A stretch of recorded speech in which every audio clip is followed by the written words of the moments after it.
A'udhu billahi samiul alim minash shaitanir rajim. Bismillahirrahmanirrahim. Ako ay nagpapakupkop sa Allah laban din sa tanas sa sinumpa sa kanilang alam mapagpala mga pamilya. Well, kaninang umaga, pag-open ko ng Facebook, kasi minsan, meron akong mga tao, pagka yung medyo iba na yung lumalabas sa bibig, binablock ko yan temporary. Pansamantala, binablock ko. Pagka hindi ko napansin ko na hindi kami magkakaintindihan, binablock ko na yung sinabi. So, ibig ko sabihin, meron akong naging issue dati sa inyo na itong obispo na pumasok sa Islam, may nag-i-interrupt, di ba? Meron akong issue ganun. At na-confront ko yung tao. So, ang discussion niya, ang sinasabi niya, meron daw siyang question na kahit kailan hindi pa nasasagot ng mga tao. Yun ang discussion niya. So, ang sinasabi niya sa hindi pa nasagot daw, sabi niya, napaka-imposible ng tanong niya na hindi kaya sagutin sa Islam. Sasagutin ko, kahit na hindi niya napapanood. No? Nasagot ko na ito actually. Nung 500 BC o AD, o 500 BC, o AD, 500 AD daw, wala pa daw na gumagamit ng salitang Allah. O, yun. Ano daw ang dahilan? Para i-insist namin ang aming sinasambang Allah. O, yun ang kanyang tanong eh. Pero hindi ako naging interesado sa question dahil wala namang kwenta yun. Para sa akin. Para sa akin. Tapos sasabihin niya, wala pa raw siyang natanggap o wala pa raw siyang nakita na sagot doon na maayos na doon sa tanong para sa kanya. Nasagot, maayos na sagot. Eh naturalmente, ganun lahat kayo. Lahat tayo, ganun. Pag kami nagtanong sa inyo, kinakailangan, siyempre, yung sagot, kinakailangan uugma sa kanya. Eh nagkataon, tuwing sasagot kami sa inyo, kung hindi namin gagamitin yung sarili ng kasulatan, siyempre gagamit kami ng kasulatan namin at yung history na kung paano tayo napunta sa ganitong usapan. No? Eh di sabi ko, ganun ba? Kako, di bilakuli. No? Kaya ako nagbablock ng mga tao, yun nga, yun lagi nagmumura, gano'n, nang babastos na, at yung mga, merong dalawang babae, mahusay sila, dalawang babae.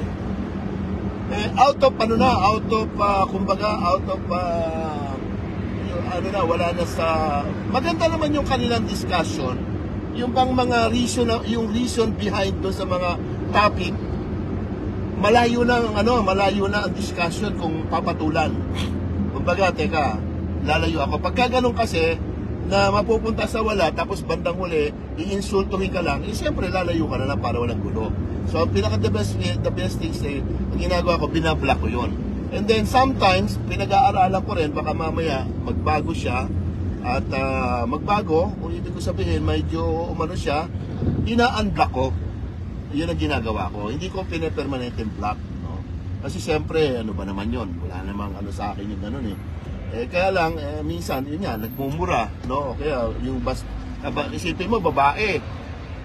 Kala mo, pokpok magsalita eh. Yung bang yung issue niya, yung pag-aasawa daw ng Propeta Muhammad sallallahu alaihi wasallam ng isang bata. Hindi naman ganun kasi istorya nun talaga.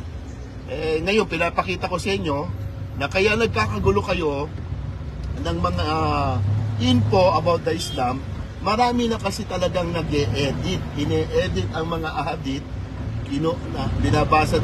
Yung gumagawa pa ng ibang ahadith, mga kontra pa sa Islam, tapos i-edit pa nila. Kaya hindi tayo nagkakaintindihan. Imagine kayo lang mismo. Sa palagay nyo ba, ako ba hindi magkakaroon ng kadele-kadesa sa aking sarili? Kung kayo nagkaroon ng kadele-kadesa sa doctrine na ang isang propeta mag-aasawa ng 6 years old? Hindi nga. Sa palagay nyo, kung sa inyo naging pangit yun, sa palagay nyo sa akin, hindi magiging pangit yun? Think about that. At sa palagay nyo, ito-tolerate namin yung bagay na pag-uusap na alam namin pangit. Hindi naman namin tinanggap ang Islam para guluhin namin ang buhay namin at tatanggap kami ng doctrine na makademonyong istorya. Hindi naman ganun. Walang ganun sa Islam. Walang ganon. So, ibig sabihin, I will give you sample. So, doon muna tayo sa isang problema. Ang sabi niya, papaano daw? Bakit niya ipipilit na Allah? Wala namang Allah nung panahon na yon. Siyempre, nakabase siya sa Bible. Di ba, no? You think pupuntahan natin yung istorya ng istorya kung paano nilaro ng Bible ang relihiyong usapin. Okay. Alam naman natin, ayon din sa ating pagsasaliksik, hindi naman tayo nabuhay ng panahon na yun eh. Wala naman nabuhay sa atin ng panahon ni Jesus o bago napunta kay Jesus o sino man yung mga kung sino-sino na yan.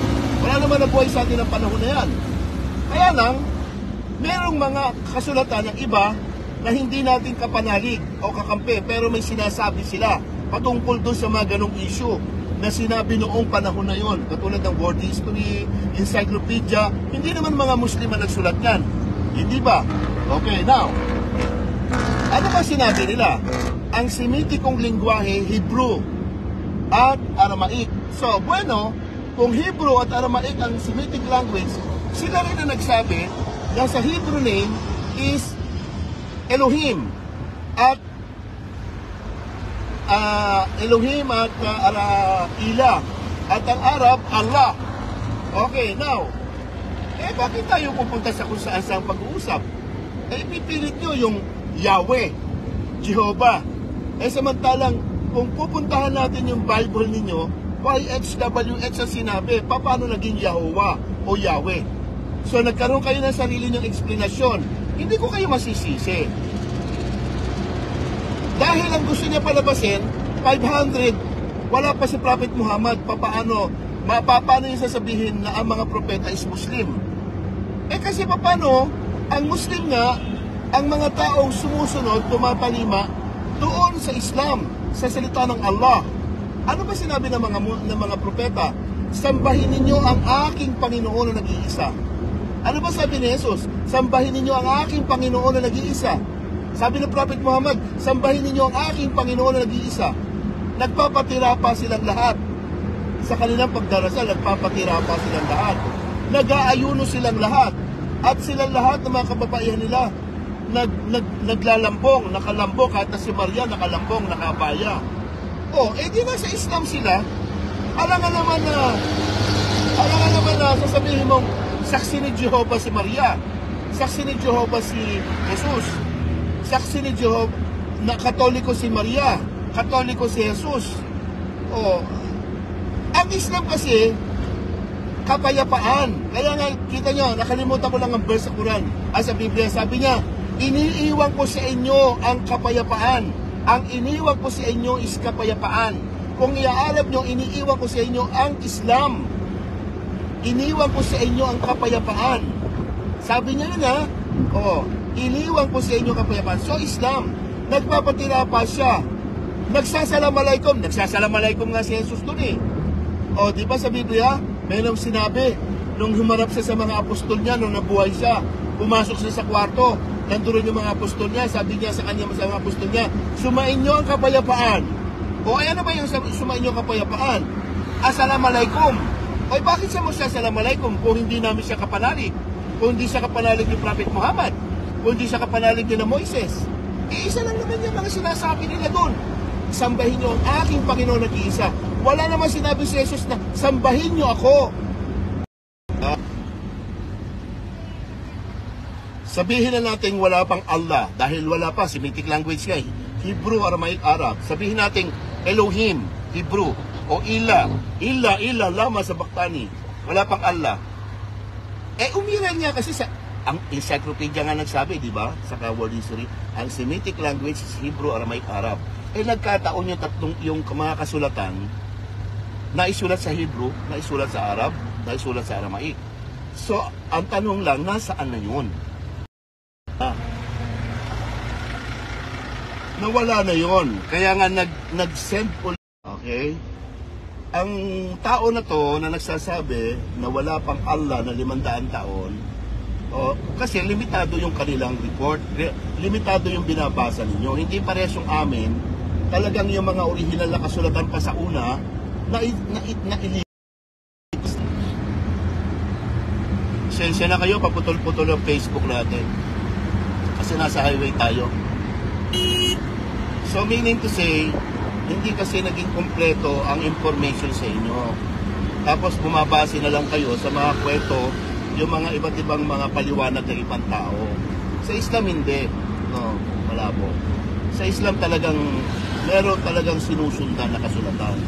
Meron talagang binabasa. Kaya pagka nagkamali ng isang paliwanag, merong magre-react, may magsasabi na, Brad, hindi, ganito yun. Halimbawa, no, pag sinabi mo, ilan ba ang pintuan ng paraiso? O, sasagot ka, 6. May sasagot doon, hindi, Brad, 8. Ganun ba? Ibig sabihin may magkukorek. Dahil bakit? Iisa lang kasi ang doctrine. Iisa lang kasi. Ang doctrine kasi, kung ano yung binasa, ano yung nangyari. Pagka konti lang ang nabasa mo, konti lang din ang masasabihin mo. Eh, ang problema sa Islam, hindi naman yung nakasulat eh. O, sa Islam kasi, kinakailangan i-deliver mo ito ng maayos. Kaya nasa gitna ako, hindi ako pumosisyon sa, hindi ako nag-concentrate sa isang panig. Comparative ako. At hindi na lang ako gumagamit ng lingwaheng English dahil mahina ako sa English. Hindi rin ako gumagamit ng lingwaheng Arab dahil mahina ako sa Arab. Eh kung yung lingwahe nga natin mismo, Tagalog, nahihirapan ako eh. Pero but at least, no? Yung mga Bisaya, gano'n, nahihirapan ako, mahirap ako. So dito na lang ako sa Tagalog, nag-paper miss. Kaya nang sa gano'n, ano man ang magkatanungan, ano man ang madali ko maintindihan, madali ko ipapaliwanag. Yung mga Pilipino naman tayo, di ba? So ibig ko sabihin, gano'n na nga. Ang gusto niya palabasin, wala yung Allah. Dapat yung sa inyo lang. Eh, mas lalong mahirap kung inyo papakinggan. Dahil bakit? Yung kasulatan mismo ninyo. Ang kasulatan ninyo kasi ang pabasihan natin. Ano ba yung binabasa ninyo? Oo, ganon. So, paulit-ulit lang tayo. So, marami magagalit. Ngayon, ang problema pa ng ibang tao, instead na makapagsalita sila na mabuti sa tao, dinadaya pa nila yung explanation. Magbabasa sila kunwari ng Biblia, yung sinasabi ron, hindi yun ang sasabihin niya. Ganon din ang ginagawa nila sa Quran. Iniiba yung pag-iintindi. Kaya naguguluhan kayo. Ngayon, dahil yun ang nabuo sa utak ninyo, yun ang alam ninyong doktrina, yun ay pinaglalaban ninyo. Eh may mga nagmumura, may nambabastos. Paano tayo titino? Eh, ako ang kinakausap nyo, yung iba namin, yung kasagaran ng mga mangangaral sa Islam, yun, matataas ang pasensya. Eh ako, wala akong pasensya. O, hindi naman porque wala akong pasensya, magbabarumbado na ako ng istorya. Kaya may mga sistema ako. Kung ano man yung sistema ko na hindi nyo naintindihan, huwag nyo nang pakialaman. Ang importante, nagsisinungaling ba ako? Wala akong kasinungalingan. Yun ang totoong sinasabi ko. Katulad ninyo, wala naman kayong kasinungalingan na sinasabi. Hanggang doon lang talaga kasi ang kaya ng doktrinang inintindi nyo at saka binasa ninyo. Katulad ng sinabi ko sa inyo, ang relihiyon ninyo, lahat kayo, tama, ayon sa doktrina na tinanggap ninyo. At ang doktrina namin, doktrina talaga ng mga propeta, nagmula sa Allah. O, hindi yung amin lang, hindi kami gumawa ng, halimbawa, may sinabi sa Biblia mo, na gano'n na sinasabi, tapos babaguhin ko yung testimonya, hindi kami pwedeng magganon. Hindi pinahihintulot yun sa Islam. Haram. Hindi tama yon. So, ibig sabihin, mga minamahal ko mga kapatid, magtanong lang kayo. Magtanong kayo na yung tanong ninyo, yung bang kapupulutan na mabuti ng tao. Hindi yung basta lang kayo magtatanong na mangi-insulto kayo. Maraming ganun eh, mga bastos yung pag-iinsulto. Para bagang ayaw nila kasing makinig sa Islam. Wala namang problema kung hindi kayo makinig. Wala namang problema. Tanggapin man ninyo o hindi ang Islam, wala namang problema. Bakit? Ano ba naman yun? Basta magsasalita kami. Ang problema kasi, hindi na to matitigil. Lalo na ngayon, paano pa matitigil to? Mga Kristiyano kami na nag-Muslim. Paano? Isipin nyo, dumadami, milyon-milyon na kami. Hindi na kami 100, 200, hindi. Milyon na kami. Dating Kristiyano, naging Muslim. Huwag na kayong magtaka sa obispo, nag-Islam, o milyonaryo, bilyonaryo. Kasi paano? Ang doktrina ng Islam, payak at totoo. Halimbawa, paanong payak? Paano naging totoo? Halimbawa, ang Allah, hindi nagsakatawan tao, walang magic. At ang kaisahan ng Allah, isa lang talaga, Allah, hindi yung dalawa na naging isa. Walang magic ang doktrina ng Islam. Hindi katulad ninyo, siyempre mag-iisip ka, ang Diyos magsasakatawan tao, magpapapako, magpapabugbog sa kapwa niya sa kanya nilikha para iligtas niya yung tao. Napaka common sense lang. Ngayon, maraming hindi tatanggap sa inyo kasi bakit? Ang tanggap ninyo yun. Pero kahit natanggap niyo yun, katulad ko rin kayo dati. Matatawa rin ako kayo, tatawanan niyo yung doktrina na yun. Pero later on, maiisip nyo rin, oo nga naman, bakit nga ba nagsakatawan tao? Bakit ibig sabihin, binugbog mo? Ganon, tapos yung sistema ninyo, mali na. Marami kayong mali, lalo na pagka nasa Islam kayo. Babasihin ninyo yung sistema, yung akida, sistema ng pamumuhay, sistema ng pagdarasal. Marami kayong makikita talaga na halos lahat ng ginagawa ninyo, negative zero kayo. Paano kayo maliligtas? Ang gusto nating lahat, maligtas. Ang problema, nahahaluan kayo, tayo lahat, nahahaluan tayo ng mga loko-loko, yung bang mga sinungaling at yung may pansarili silang intensyon. Ako, ano ba ang intensyon ko sa inyo? Hindi naman ako si Kibuloy, hindi naman ako si Manalo, hindi naman ako si Soriano, hindi naman ako yung mga founder ng mga reliyon. Yung mga founder ng mga reliyon na yan, sila ang kumamal na kung ano man ang meron sa inyo. Kung ano man yung dinibigay nyo sa kanila. Sa amin, hindi. Katulad ngayon may kakausapin ako, hindi ko alam, puro babae na naman to. Sasabihin ko sa kanila yon. Inshallah, pag ano man ang matapos dito sa pag-uusap, ang Allah na ang bahala sa kanila. So hanggang doon lang muna tayo, no? Inuulit ko, nung 500 o 400 AD o BC, kung wala mang Allah, yung Hebrew na sa Elohim, yun yung Allah. Basta ang konsepto ng sinasamba natin, hindi Ama, Anak, Espiritu. Kasi pag nasa Ama, Anak, Espiritu ka, nasa ilalim ka ng kapangyarihan ng pagano. Kasi Ama, Anak, Espiritu eh. Pagka Biblia ang ginagamit mo, pagan ka kasi Roman yan eh. Roman Catholic yan eh. Sa kanila talaga yan eh, kahit ilang version pa lumabas dyan. Kunwari magdasal ka, Panginoong kong Diyos, aking Ama, tapos may Espiritu Santo, the same. Iisa lang, kahit ano-ano pa sinasabi nila sa loob ng simbahan. Sabadista, Baptist, whatever. Ganun na talaga yun. Tapos kanya-kanya na silang pambabastos para pakita nila sa mga tao na sila ang perfect at maayos. Ano lang yan.